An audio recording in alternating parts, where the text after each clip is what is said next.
I heard about Joy through a friend, and I asked her. It was basically a blind date that only lasted 18 hours. Because we went from Indiana to Chicago and back. And at the end of that, I thought, this is one hot woman. And we had instant chemistry, and I thought this was really going to go somewhere. But then he didn't call me for 3 weeks, and I was like, oh, I guess I was wrong. Hey, welcome to this episode of the Art of Espousing podcast, and thanks for taking some time out of your full life and joining us for this show. We hope you had a great week. We are so excited about today's episode. We have our two marriage mentors, the people we look up to, our heroes. We aspire to be them one day, Don and Joy Bray. They've been married 58 years, and anyone who knows Don and Joy Bray looks to them as a godly example of not only longevity, but vibrancy in a marriage. You know what, James? She says when Don walks in the room, she still has a flutter going on in her stomach. That's pretty cool. I love it. So we got to sit down with them in the studio, and we asked them to share some of the major lessons that they've learned over almost 6 decades of marriage. What they shared with us was solid gold. They boiled it down to 4 significant choices that they continually make that has created their masterpiece marriage. So let's jump into our conversation with Don and Joy. Don and Joy, it is such an honor and a privilege to have you on the podcast. Thank you for being with us. Glad to be here. It's so great to be here. Thanks for this opportunity. So we are huge fans of the two of you. We actually give a lot of nuggets of wisdom, and we'll make sure we quote you on all of it on Art of Espousing. But we're so glad that you're here with us. We'd love to hear a little bit about your marriage story. Sure. I heard about Joy through a friend, and I asked her. It was basically a blind date that only lasted 18 hours. Because we went from Indiana to Chicago and back. And at the end of that, I thought, this is one hot woman. And we had instant chemistry, and I thought this was really going to go somewhere. But then he didn't call me for 3 weeks, and I was like, oh, I guess I was wrong. But we finally figured it out by the end of the summer. Well, after the second date, I told one of the guys in the dorm that I was going to marry her. She was actually dating somebody else at the time. Yeah. Little problem there. He waited, 3 weeks. So I was like, well, I'm not going to sit around waiting. So for the next 2 years, we were 500 miles apart. Okay. And this is pre-cell phones, and so we wrote letters almost every day to each other for 2 years. Wow. Do you still have them? Yes. Oh, wow. We have them in a fireproof safe because they could catch on fire.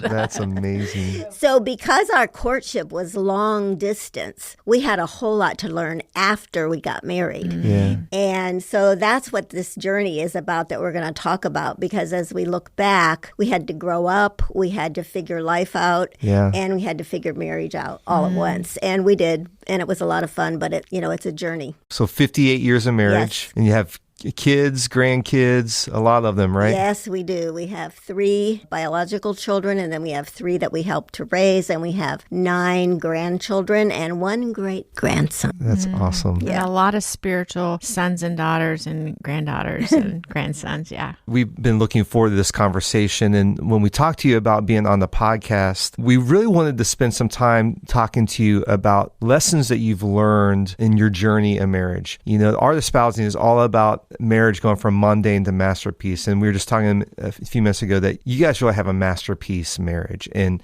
you're an example to so many of our friends and people in our church. But that didn't just happen overnight. You've had years and years to experience that. And so I love how you framed this around these thoughts around choices that you've made over the years that have become kind of the foundation of your marriage and your relationship. So I'm excited to jump into these and just hear from you. So I'd love for you to start with maybe the first choice, or however you'd want to set this up. First choice that we came up with choose to grow. Okay. You know, both of our parents were married for a lifetime. It wasn't a perfect marriage, but they stuck at it. And so when we were children, that provided a sense of security for us. But it also put within us a deep desire to model that ourselves and to be able to find someone that we could commit our lives to. Yeah. And so that was kind of like the mindset that we had when we went into marriage. Yeah, my dad said to me, never use the D word. And by that, he meant the divorce word. Yeah. And so we made a commitment to each other that never in anger or even in fun, in any way, would we ever say the word divorce. And we're halfway to 59.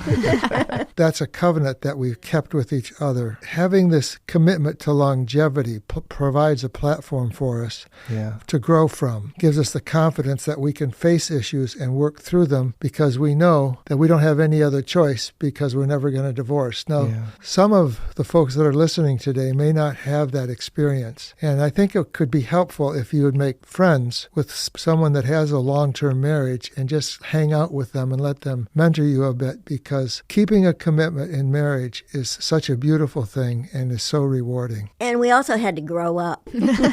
You know, we were in our early 20s. We thought we were grown up, but we weren't. We both brought a lot of scars from our childhood. I had pent-up resistance to authority because my dad was very authoritative, and, you know, we had to toe the line, and if we didn't, too bad. And we were not allowed to express our opinions, so I felt silenced. So I took all that into my marriage, which was not very helpful. I was defined with what I didn't do. My dad was very musical. My sister and brother were very musical. And my dad looked at me one day and said, "You're an archer." That's my mother, because she didn't sing. And that's just an illustration of some of the things. I was more interested in sports rather than education. Both my sister and brother were really great students. And so that developed some inferiority inside of me that I had to deal with and I brought into the marriage. I had to learn how to fight fair, because I knew how to fight, but I didn't know how to fight fair. I didn't know how to disagree agreeably. I wanted to blame other people. I didn't want to take responsibility for what I said. And I wouldn't take responsibility for my own emotions and actions. So I had a lot of growing up to do. I could cover it with my extroversion, rah-rah personality, but underneath it was stuff that we had to grow through. Yeah, and mine was a bunch of emotional healing, really, that just took years. I mean, I was in my early 50s, actually, when I finally had a showdown with my dad. Really? I mean, that sounds like I was really a slow learner. But anyway, it finally happened. And there was a situation that I just thought that the decision that he was making was not a moral choice. And I was able to express that in a way that I'd never been able to express that to my father before. And Don was right there. And that confrontation and the healing that came from the release of being able to be myself and to say what I thought in the right way just broke those chains of insecurity and all of that stuff of feeling. I mean, our marriage just stepped up like that. I mean, huge. I couldn't believe it. I mean, it was almost instantaneous, wasn't it, honey? It was. I mean, it was fabulous. It really was. So we won't go into details on that one. I love it. So another way that we like to grow is that we like to cheer each other on. I remember several times I had, of course I raised the children and then I had my own career, but I always had expressed a desire to learn theology because my dad was a pastor, his dad was a pastor, Don's a pastor, blah, blah, blah. And so I just had a real... I love it. It's a great heritage, honey. But I had a real desire to really understand the theological aspects of the word and told Don about it. And there was a university nearby where I could do that. And he encouraged me to do that. So that at the age of 60, I picked up my master's degree in Christian ministry. And Don cheered me on. Thank you, hon. So I'm an extrovert and Joy is an introvert. And Which is shocking to me. That is shocking. I truly believe that when she really got to know God, she'd become an extrovert too. And as we worked into our marriage, she never got it. So then I began to do a study of personalities. And as I did that, I began to understand the value of who Joy was and how her, not just the introversion, but what it helped her to be and how she could be a blessing to my life. And as we learned how to do that and to integrate ourselves together, that really added a new dimension to our marriage.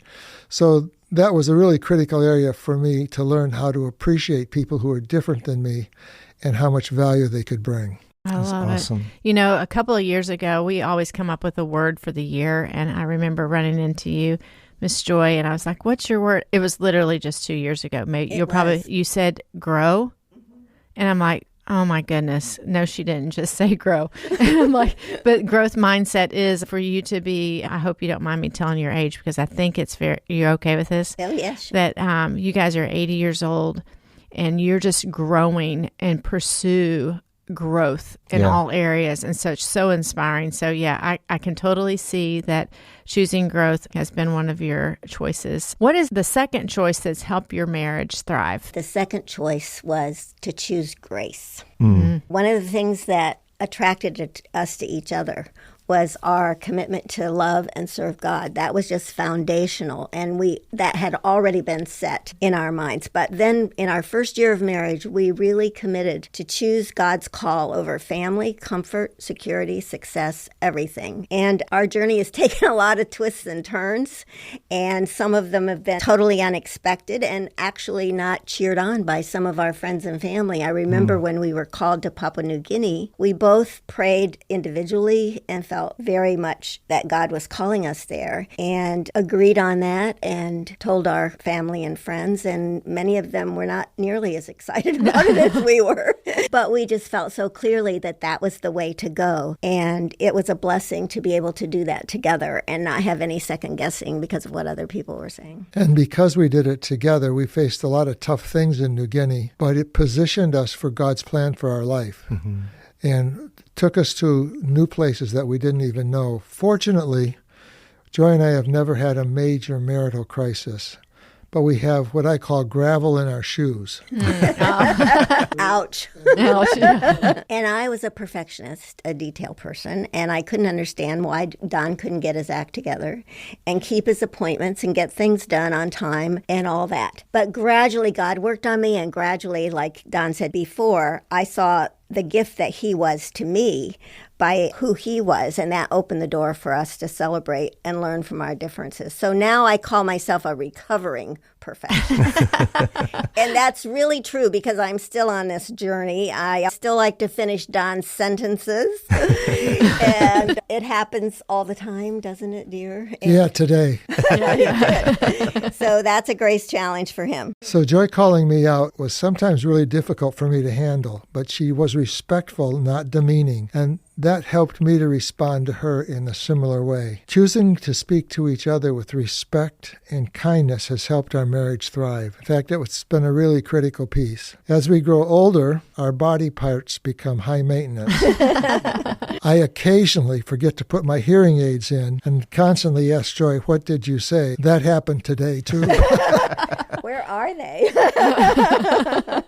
Yeah, so we keep choosing grace. Well, I was just thinking about 58 years of marriage. That requires a lot of grace and kindness to one another. And we just recently were doing an episode on 1 Corinthians 13, that love is patient and kind, to show that kindness to one another over all these years. And it becomes a foundation that a lot of people don't have that sense of grace with one another. It's a journey, right? Mm-hmm. And you're going to learn and, like you said earlier, grow, and you're going to keep going forward. So you chose to grow, you chose grace. What will be the third choice? The third choice is to choose joy. I choose joy.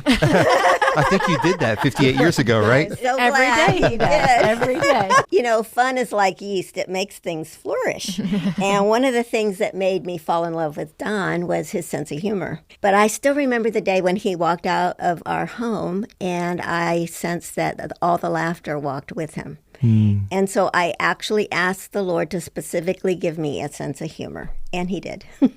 And we've built that as a core value in our marriage and our family, and it's made a huge difference. I like to be spontaneous. So occasionally, for no reason at all, I'll just bring Joy some flowers and make her wonder what I did wrong.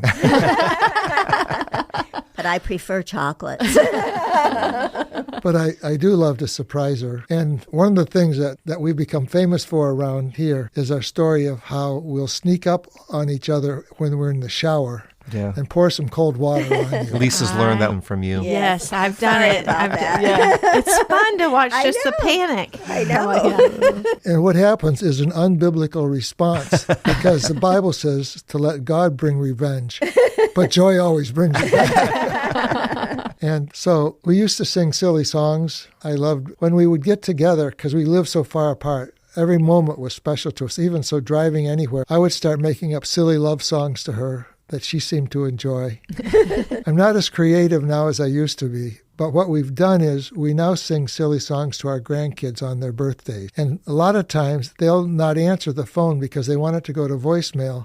That's So as we awesome. sing off-key and crazy stuff, Yeah. they yeah. want to record it so they can show their friends their crazy grandparents. Like we'll sing something like "Happy Birthday" or something like that. So, but life isn't always fun, and so we have to learn to laugh even when it doesn't turn out like we expect. I can remember camping trips where it was pouring rain and our tent filled with water, but now when we talk about that now, we just laugh and laugh and laugh because it was a character building experience, and that's what the kids say. Mom, you always said that this is a character building experience, and it was. But that way, it's so much better than sitting around saying, "Oh, wish the rain would stop." Yeah, right? it's true. So we've got a great family story, which is called Love Beach. We did a family cruise, and Joy found in the Bahamas on one of the islands there was a place called Love Beach, which they said was absolutely gorgeous, like a movie set. And it was public. So we loaded all 23 of us in a city bus, $1 a piece, and went out 15 miles into the country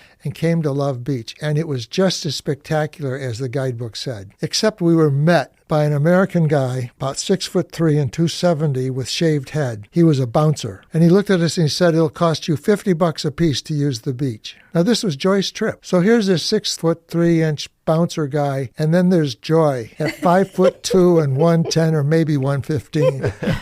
And she walks up to him and says, "No, you can't do that because the book says it's free." And so they had this argument. Finally, he came down to $35 a piece. So Joy, as the leader of the pack, says, "We will not stay here." And so she turned around and everybody started marching off. Now, the fact is we came on a city bus, so there was no way for us to get back. But she started off, but I held back just a little bit, and the guy looked at me and goes, "I don't want you guys to go away, man. You can use the beach for free, but you have to buy lunch at my restaurant." I said, "We're going to do that anyway." So we're glad to do that. And the kicker was he had no food in his restaurant. So when our family gets together and things get a little stale, somebody will say, "Love Beach," and everybody breaks out laughing. I love it. As Grandma Joy took on the bouncer. Yes. I wish you could have a picture of that. I know. It would have been great. I know. Yes. I know. You are spicy. But the thing is that, we can pretend to be joyful sometimes, Yeah. but our real joy comes from the Lord, Yeah. of course. The joy of the Lord is my strength. That's my life verse. And James 1:17 says, every good gift and every perfect gift comes from the Father, coming down from the Father of lights. So we've learned at an early age not to worry so much about money because our parents were both quite poor. They didn't ever act poor, but we had limited finances. And that was a good way to start because joy breeds gratitude. My parents never owned a home until they were 70 and bought a 900 square foot retirement cottage. But early on, they taught us the joy of simplicity and the power of gratitude. And I think that's one of the things that really mark our lives today is the fact that we're together, the fact that our love is fresh. A spirit of gratitude brings to us such a spirit of joy. And that did us well in Papua New Guinea as well, of course, because cooking on a wood stove ain't that great. But, just knowing that provided for my family was great. And then another thing that we wanted to tie into here was saying thank you. That's one of the practices that we do in our marriage is just all the time say thank you. It doesn't take much, Thanks, Don, for letting me put my cold feet on your legs. And I'm so grateful. James, did you hear that? No. I'm going to edit that part out. And even this morning, thank you for fixing breakfast, honey, because he actually fixes breakfast every morning. I want you to know. Wow. And then he said, well, thank you for fixing the... I mean, it's just... I'm a cereal specialist. But the big blessings blew us away. When we were in Papua New Guinea, Don happened to cut his thumb off, and God provided a hand surgeon in the middle of Papua New Guinea to reattach it, and it's a huge, huge miracle. All the ways that God has creatively cared for us, wherever we have been, it's always been what we needed, and he has provided. Of course, life isn't perfect, so, we don't always understand everything that happens. We do have 2 beautiful children who live every day with severe disabilities, and just watching them, such huge challenges every day with courage and grace, fills us with gratitude for the God who is with us for the long haul.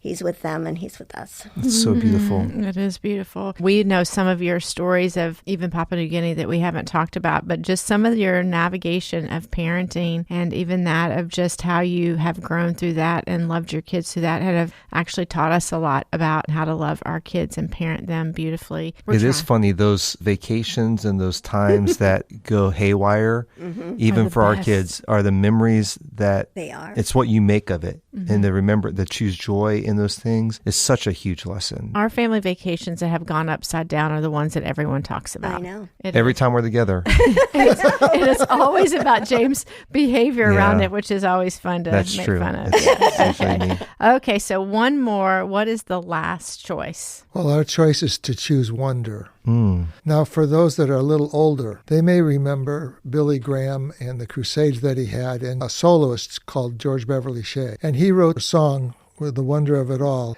And it is the wonder that God loves us, the wonder of his salvation. And I think that's one of the things that we've tried to do, is to capture the wonder of what it is to belong to Jesus and to belong to each other. And the older we get and we reflect back on where we've been and the things we've done, I am absolutely astounded by Joy. My heart is captured in wonder of who she is and what she's done. So one of the things that we do now to help us with a sense of wonder and is that every morning after breakfast, Joy goes to the piano and we sit down and find a song that is meaningful to us and we sing it together. It's not beautiful, except in our spirits. And what's so interesting, after we sing, then there are always songs about the Lord. But when we get done, we love each other more. So it always ends with a kiss. It's beautiful. And one of the things that we've always loved to do as a couple is to travel. And because we worked in the area of missions, and that was most of our life story, we were able to visit over 85 countries. Wow. And you talk about the wonders of the world, and we've seen most of them up close and personal, and they're just breathtaking. I remember just stepping in front of the Taj Mahal, and I couldn't believe I was there, and it just took my breath away. Wonder is also in the little things. I mean, just the wonder of reaching over and squeezing Don's hand and knowing he's still there after 58 and a half years. It's just wonderful. Life is full of wonder. And what we've learned is that wonder leads to generosity. Joy, I told you, is an introvert, and introverts love privacy. But from actually the first month of our marriage, Joy has opened up our home to people to live with us, to stay with us, some for a week, some for a month. I can remember Julie calling us up from high school saying, there's an exchange student that can't go back to her home. Can I bring her home with me? And we said, how long will she stay? And I said, oh, probably a couple of days. Well, 4 months later.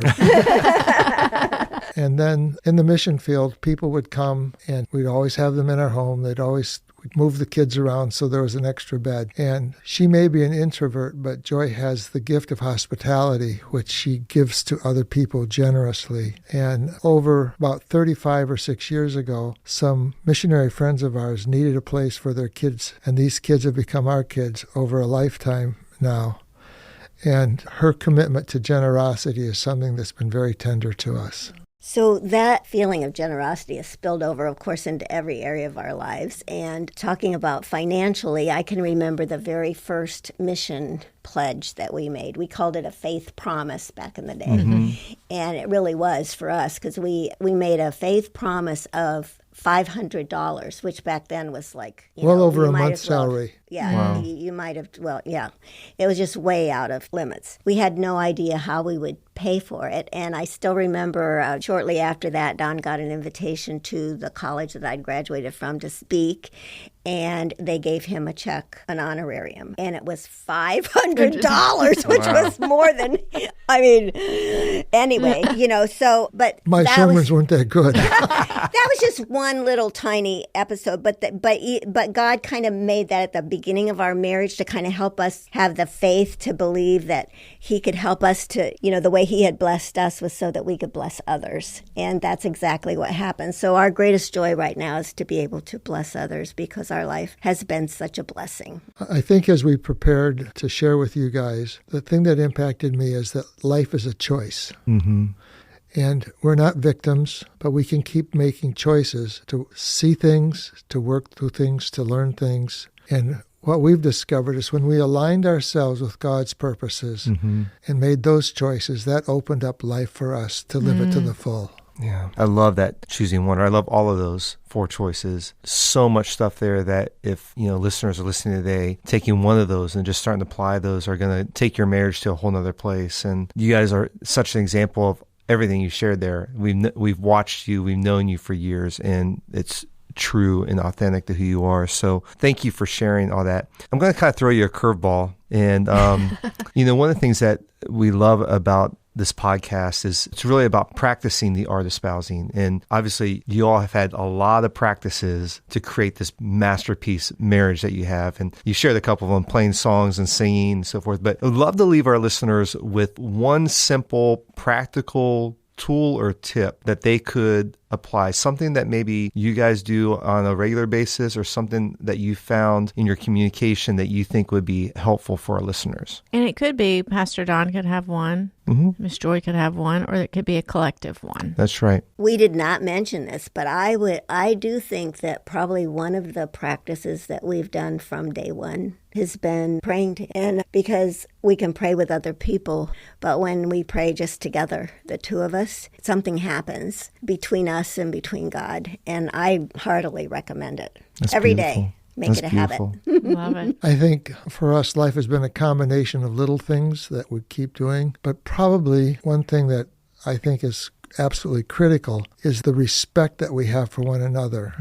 And typically your assumption is that you're right and they're wrong, but that's not respectful. For me to learn to respect Joy and to respect her insights and her judgment and to speak to her with respect and honor. Around here we say put a 10 on people's heads. Yeah. And I think as we have sought to do that changes the atmosphere in which you live. So that's good. Money. Oh, that's such rich stuff. And I think we could actually take this podcast and stretch it out and can we steal your material and we'll do a podcast on this choice, that choice, and the other. What we always say is choose wonder. That's right. As Pastor Don, but then it becomes ours. But all of them are great. But wonder does resonate with me because it's something that I think you find what you're looking for. That's right. And so if you're looking for negativity and you're looking for things that are always going wrong, or you're looking for, and so to look for wonder, just even in a touch, those things, it's special. You guys are so special to us, special to so many. It's just going to be amazing to see what this investment has been imparted into married people's lives. We have a lot of young listeners. We were thinking, who's going to listen to us old people? And we have a lot of young listeners, more young listeners than older listeners. Right. And so I just think this is going to be a great example and inspiration to have everyone who listens. So thank you so much. Thank you. Thank you. Thank you so much.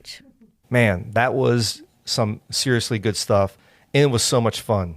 I don't know if we've ever laughed as much as we're recording this episode. Thanks again, Don and Joy, for spending time with us to create the show. And thanks to all of you listeners for taking time to be with us and listen to the podcast. If you have questions or comments about what you heard today, we love to connect with you. You can email us at artespousing.com, or you can also message us on Instagram at artespousing. We want to invite you back next week because we're going to share a recent learning around conflict that came as a real life situation in our marriage. We think it's going to be super helpful for your marriage, so we hope you'll join us. Have a great week, and we'll see you next time on Art Espousing Podcast. Until then, bye-bye.